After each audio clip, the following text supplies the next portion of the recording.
Foya mambo mama kwaba na ya the main scientific care ba ni alternative medical hospital apomuden komono bremo bibia pese etwintwa wakwan mu apomuden kwan so no pese ubegina wo na so premier tumi adi ahemfire no waka wato wo se ye yade de emma ne kwan samanema main scientific care ba and the alternative medical hospital obedi amwo agina wo na so enti yade bia fako amen akachi kai say over 17 branches e wo Ghana fresh 020 722 9505 and 024 5275254 and 0244 227192 amen and now say Allahu Shafi.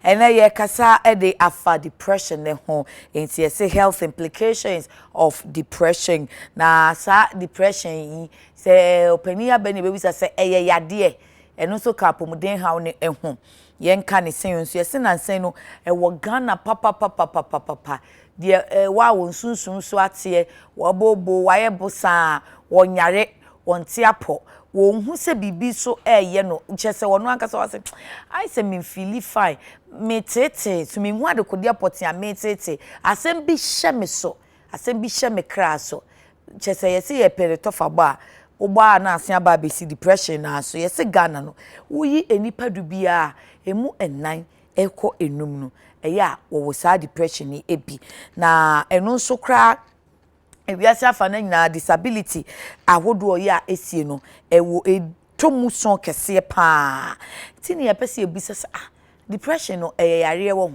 ene omufa ne di mbre ne mpe ho aduru na se bibia ni a yenya yaresa se ne yenya ahoto eja Emmanuel Abuajapia member Emma Mental Health Authority and Osai PRO across psychiatric hospital Ajapia matching orofo aboko die oboko sentence awo no ye danyame ase sa depression no a health condition be say ka depression a adwene mu yade a ye bone tofa ye de hye adwene mu yade nkrabata na sibi if we say depression ye ka ho asem yi wa adwene nim niema bebre na ekotwetwe niema bama obi edi areho emroso ni twine ya na ka na se obi edi areho emroso se ne kra aboto na impansa bebo sadin no na o obi a wo reta ho ana etosokoso na wotwe mienu ni ekire ansa na ya bonedini nti yemfa ne se bia na obabi afrim odofo bi afrim normal say obesu obedi areho but for a long period of time emretintinemu no still ugusu di areho edum pempen so bi kura wo nidi wo nyare afi ni jinsem a ohwa no wotinsem wonasum obi kura timi fa ho edi ewu nti be hu say most of say obi ji ono akasa ne kra ana say suicide cases no obel ye link to depression because ipa kono edi areho a che so feelings of guilt or hono adent na ye me nko na bibi say wo say to me nko na abrabon enko yem obisa no ho nsem bebre enti depression no eye say arehom roso enye say metete wa abrabom me kra abuto min sheda nije no kra de still areho but anya areho kareho mo so na emom other ne ekeka ho ne embamu bia na embamu bi pepepe enti say wo hwe na de ban na obehu say eka obi po edidie me say me depressed that mo two type depression no ebi mu depressed that would di more obi depressed that would di cry enti nya so ni padia na so te say me say me depressed that say bia kotoko ahye hasi me kotoko fani me nya appetite cry ni di ne o manka hase kotoko de a me di more about your kotoko fan I say o si wanije menije mo no mintimi ni di oh I see it is near but no wo ho ye wani na age thank you and ntina beko eyiase obo so obi didi more enso bia na no wofa na ewa na ma me na efrim no enya se bia onye depression ono de na sa na tie na adwene mu no ni pedua mu nsuo a esane ba ni pedua mu no ema so banda de ne de no sada ne de no akwakoye madwan bakasa bia ya ye ka se bia o se o honam kwase a me de medwen kura na mitim didie eso no se ni wo bi age boni cancer stress niema emma uni pedua adwene yemre na onipadua yemre eh friend stress no eso no send you obia na ne body gino aha me say na make no if I'm stressed up me did more. Okay. When I'm less stressed, I was stressed up no. Depression and stress can be the momentum. Obia nam ne kwan ana wo montafo utim the way e can we man ye. Ye can stress ade bia e ma wo nipadua hoden ana wadwene e brase hye wo so. Okay. Ne edi kan ne say stress a linking factor na eboama depression ba. Okay. Stress say wo stress na gumu ahodo bebre psychological stress e bia no pe wo so ye na de be twa ho kra bi ni o sika ni bi ni o nti wo ba nyina wo dwendwene nti menya sika na wo hene ade e bia wo so ba adwuma ntem o so hwe nkole o so hwe wukunu wo ba adwuma wukunu complaining na say onya mre mame nti wo ba na psychologically why stressed up adwene mu no wadwuma ye mre why if say wo dwendwene aha e bia wo chine bi ye tu eni nti sika ni ho no ebi akola bi de bia ya na ye jam mofra no honom hwe emofra bebre wo honom they are very depressed, they go through a lot of stress. Ebi a mass onyade ebi a science no onyade as papa say chinchina chi obe doctor and nti or take class on wo hu ne ekoso na brabo no ote anu odwenwene nti manya na because fere na papa beka mabon ana memmoye nti sane ma we na wo odwenwene ho no na man you depressed. It's stress and a degenerative cover depression eba. Oh, okay. Enti sano ye pese hu ade cropoten ya se me dwendwen courses no adwendwen keke anase no so adwendwen mroso. There is no ye ni ade cropoten cover depression ba. Oh, okay. Aha, say boni can say etiology unknown. Okay. Just say me ekotwe depression ba no ye nim nemom ye de niema bi ana you show me say niema ba ko mienu se de kase ni ekotwe depression ba ana ra home so na ba ene ekotwe ne ba aha ene sa no ye be de group ni say types wo because ye nim courses ni ye say o course we ni type ni ananze ye won so so ne bebre depression no ye di kama men sha say free imma ho okay ye free be postpartum depression okay post just say a tree partum ye awo depression say odi areho mo so e ma bebre ko awo so obeba no na fe ne raho adin na raho anka wawo de a ne ka papa mu de wanya ba ne ade na so ne ma bebre na kotwesa ne meba e bia na wawo e manko a eni nti wo be ko awo so ne kunu say we de wo ko e o say wo be mama me nti wo ko nya eya na onim de da because akoya scan obeku nti obawu ni nyina no o dwendwene me baba wo be because me obi akowo manko a de kunu dwane ja no aha enti na say kromo say ya start antenatal school enti man nyensi a me man be ka mo no mu na ko school am ya chechrom aha enti no so wo honom na ebiom so imra wo nyensen no onya oboafo bia obi amwa no enti oba be wo no ho na be so me mu ebe ni kunu ti abrochi ono wa ha fine sikaba ni ade but one ebe so ni mu ama ni age ni ade akola no wo ye ne kra no ni nyina number 2 your friend be bipolar affective disorder bipolar na che say the pedua no fa agene na egumu ya chemu mienu wo hwe ne yi a mienu e fa ba kono e ma wo ye gidigidi e fa ba kono e ma wo di arewo mo so na say e ma wo suba ne ba fom wo ne ye no nyegye no e ma ni nyina e brase we mu no anka say anope me ba ye ya me ne wudi nkomo ube won sama chassis so awurade say me kura no wo su na ne ma etwem ya de ene no wo su okay yeti he ya bon sasanda ne no was sesre na wo se de ni ade aha nti etimi switch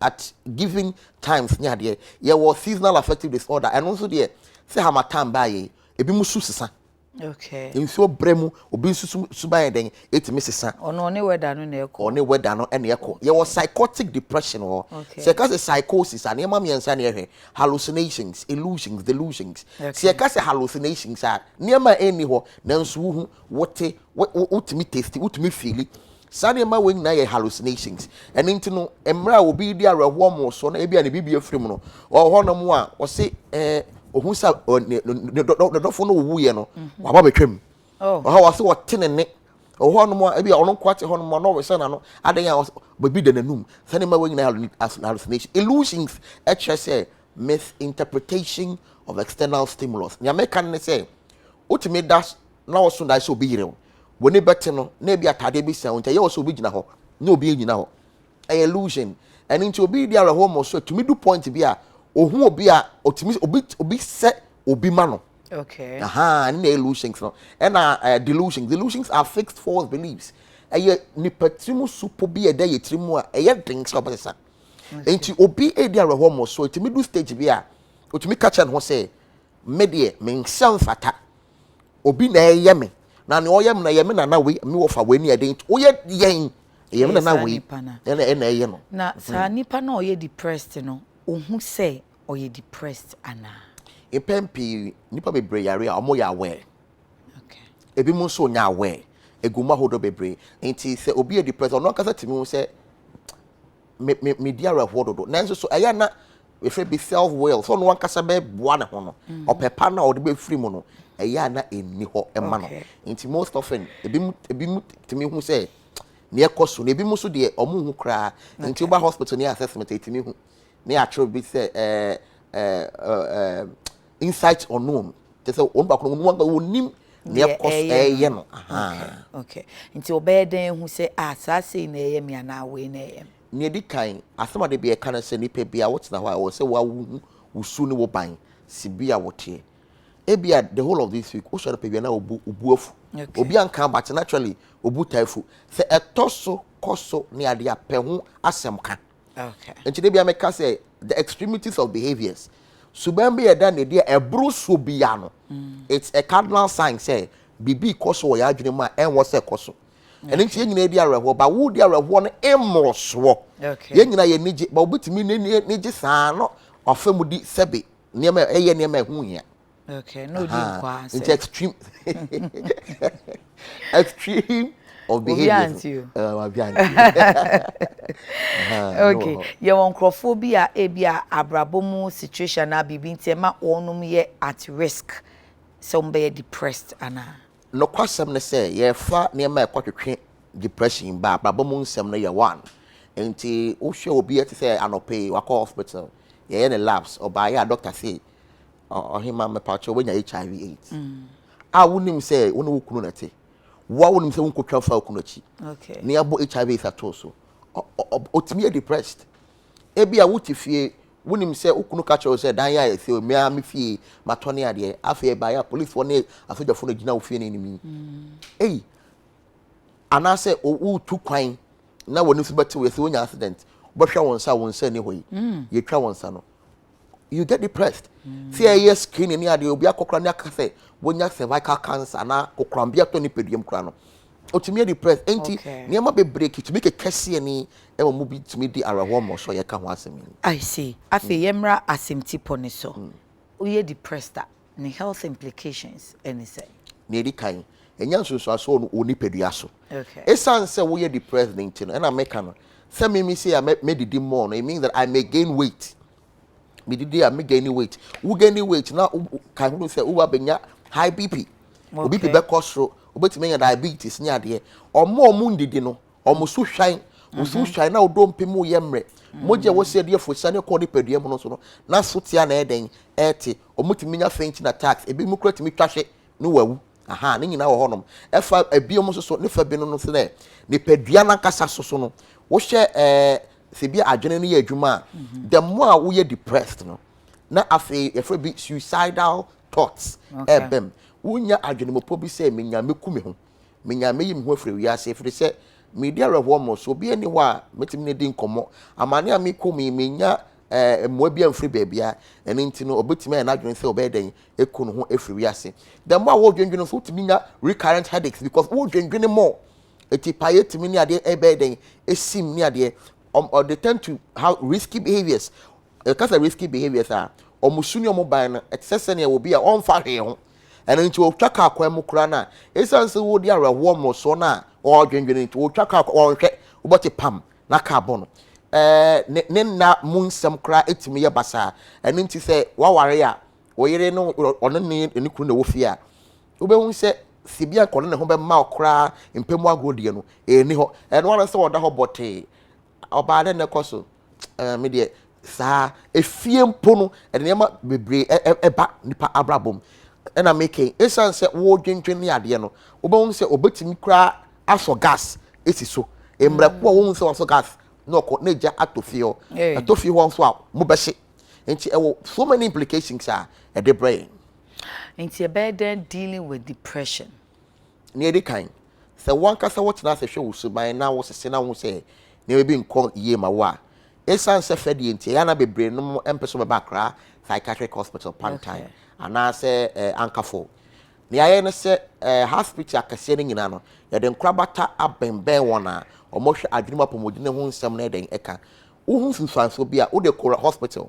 Woni omuni nkomo ombe refer aba psychiatric unit na eben hospital na kasa na ya hwe na ya boa. Na to so mienu e wo se yan kasa ye ho adofo na ya boafo. Woni mobi woni say na nka wote or a lively person or so pa mini na te say ni ade but na same time no watwe ne ho afiri ni pem oni obi ani nkomo obehu no wo sun ketenkete or no obi an kasa ni ade adofo pimbe na bisa ne say mini ade na ekoso abrabom ni ade ebiom so obi be kana asem kirewa hunu sani abaji asem no eni na di nkomo aboa no Ghana for ya yanka ya no paado kakra me so for be ka say ka wa no paado obi go through depression kawano paado e brono e wo Cape Coast but e just a kawano tum kawano paado obi go through depression I was say ye boa onipa kona be kana asem kirewo no memfa nkotene we suban sa datie emboa kwanya sanyina mu ene nti no emmoa wo ho ma obi ase wopim ben ya ebehun kwan ya ebi no bedi nkomo impepia na nya aduro eye kasache ene because depression is preventable. Very preventable. Okay. Be a preventable, be a preventable. So na making say accident na dey say e be bad ye obetimi ahwe oni pedua kwa bi ene no ohia kasache o say ma clinical psychologist and will be a wakwadre wo nsembisa ne adwene mu pensempensemu a wono obedi nkomo aboa ehunu se bi a beboa wo ne waboa brabo no abusua wo mpotem ne ade ne nyina obeboa. I see. Mami for 4 minutes we na for answer questions see mami. Citizen Francis Facebook comments na bisia for mo dia be na making kama Aja Emmanuel Abuaje apia eya no amaye na. Citizen Francis say ochia yen me musa say eye no krese ma wonum enware ye no hwomu se wo mo taye depressed pa na se wonum egina ntenten wa se wo mo be depressed so wo de wo mo toto ema wo ma ware ho a. Okay, no kwasem ne say culturally and I say I am memoni ade no obehu say Ghana ha no mo ware I am pressure ale na won ware ye ne ade enti obehu say people often feel kra na otimi di areho say adame ho nyefe ana dempo na wo me ho nti a menya dem me ware ye ne ade enti it is very possible so more ware ye no they are likely to suffer depression more or mo po ma ware cramples suffer depression more once our ade mu no amanfo bebre enka ne koso ma wadem and omundi nkomo e ma yente but most people are depressed and then ne opa yembisa yenya vote omomba so muja ware ne be hu amanfo be ka se be ja ware people are depressed in marriage too. Honorable Abedi Kwada so says ask Mr. Pia what ideas are on the horizon for better more effective ways to treat depression and can brain scans guide treatment for depression. Beautiful. Somebody can kind ni pedue makwa mu nsuo bi ayesane ku ni pede a friend bi say serotonin ne dopamine money ade no ni pedue no say what can scans bi hono mo etimi kire ne dodo say esane ekofom ana abasro nti ye read this kind etimi say oh we na ekoso nti ano so boa ema ye pensem de boa ma ye de sa depression a ye ka ho nsem yi and there are more alternative ways to make no enye drope. Okay. Yeah, clinical psychologist one. Edin sa woso epe kwan papa ye hwewa ni akotwe ba ye no ya plan o treatment no care no amount. I see.